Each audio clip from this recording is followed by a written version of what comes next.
Ang ebanghelyo po natin sa araw na ito ay tungkol sa paglilinis ng ating Panginoong Jesus Nazareno sa templo ng Jerusalem.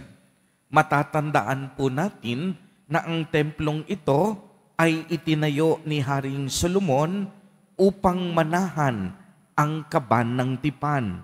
Subalit, dahil sa pagkakasala ng mga taga-Huda, ang lungsod ng Jerusalem ay sinalakay, pati ang templo ay nawasak at ang kaban ay kinuha.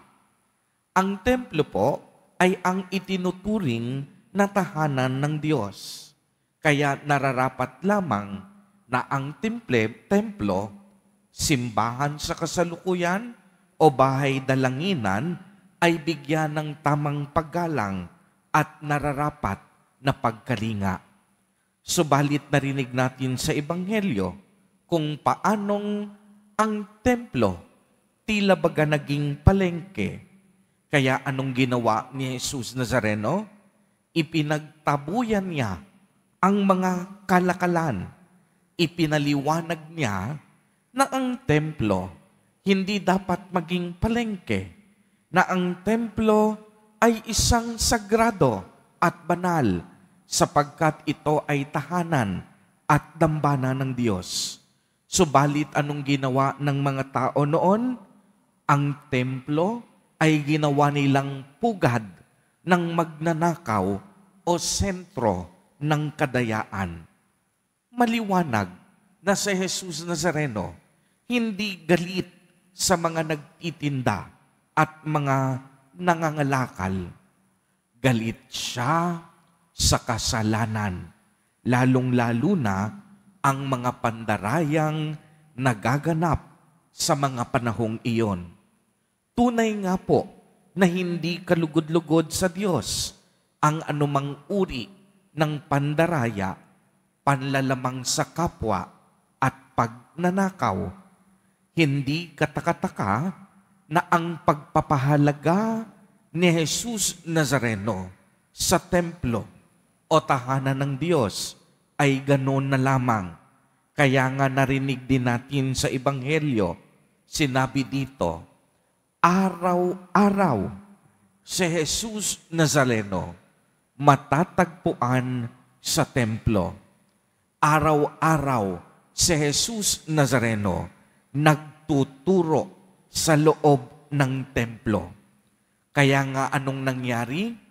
Pinagsikapan ng mga punong saserdote, ng mga eskriba at ng mga pangunahin sa bayan na si Jesus Nazareno ay ipapatay dahil sa kanilang labis na pagkainggit.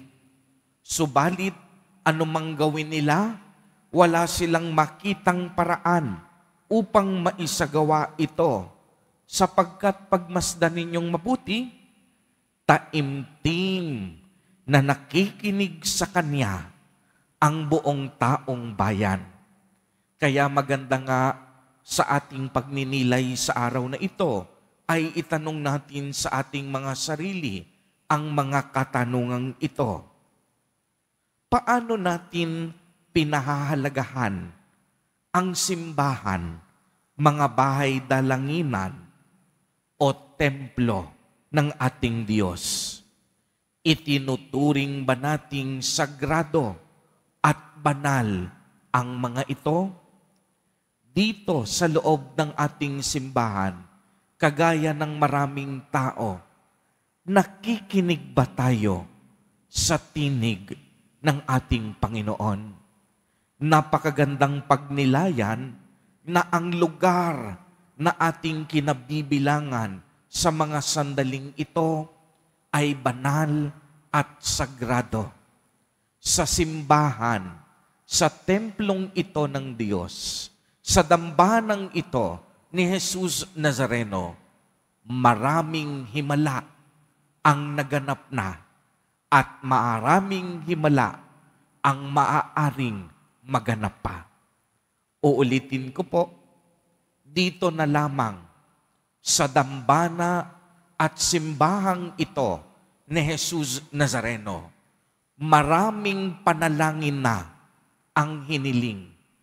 Maraming mga deboto na ang pinagaling sa kanilang karamdaman. Marami ng himala ang naganap sa dambanang ito. At marami pang himala ang maaaring maganap sa tahanang ito ng Diyos. Basta ang mga tao marunong makinig at magtiwala sa ating Diyos.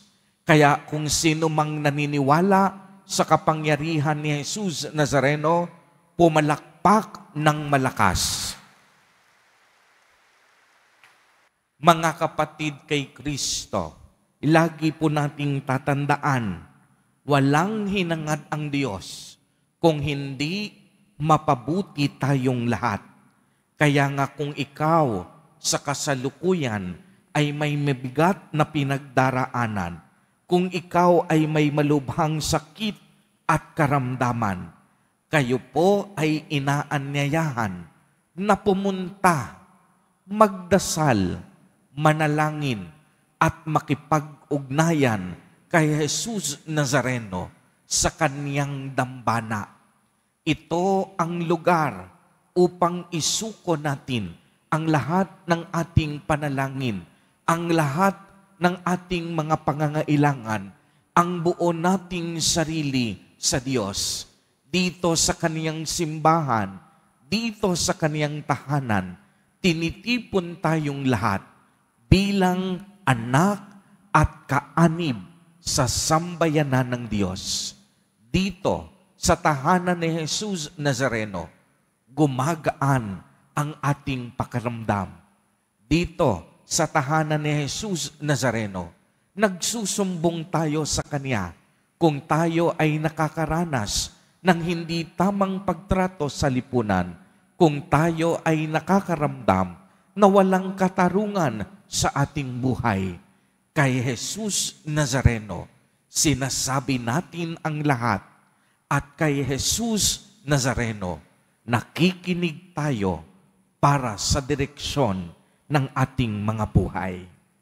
Mga kapatid kay Kristo, malapit na rin po ang pagtatapos ng ating taunang liturhiya. Sa linggo po ay ang dakilang kapistahan ng paghahari ni Jesus Nazareno. At sa susunod na linggo, papasok na tayo sa bagong taon ng panahon ng Adbyento. Kaya ngayon pa lamang, inihahanda na natin ang ating mga sarili para sa ating Panginoon. Ihanda natin ang ating puso't kalooban. Ihanda natin ang ating mga sarili para sa pagdating ng ating Nuestro Padre Jesus Nazareno, na patuloy na nagmamalasakit at nagmamahal sa atin. Ihanda natin ang ating kaisipan upang tanggapin ang ating Panginoong Jesucristo bilang ating Diyos, manunubos at tagapagpagaling. At higit sa lahat, mga kapatid kay Kristo, hindi natatapos ang lahat sa loob ng simbahan. Dahil sa simbahan, nagsisimula pa lamang ang tunay na laban ng buhay. Sa paglabas ng simbahang ito, dito mapapatunayan natin kung tayo ay natuto at naging tunay na deboto.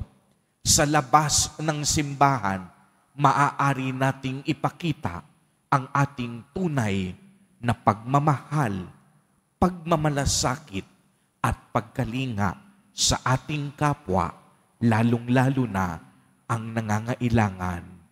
Amen. Purihin at dakilain natin ang ating Panginoon, ang mahal na poong Jesus Nazareno.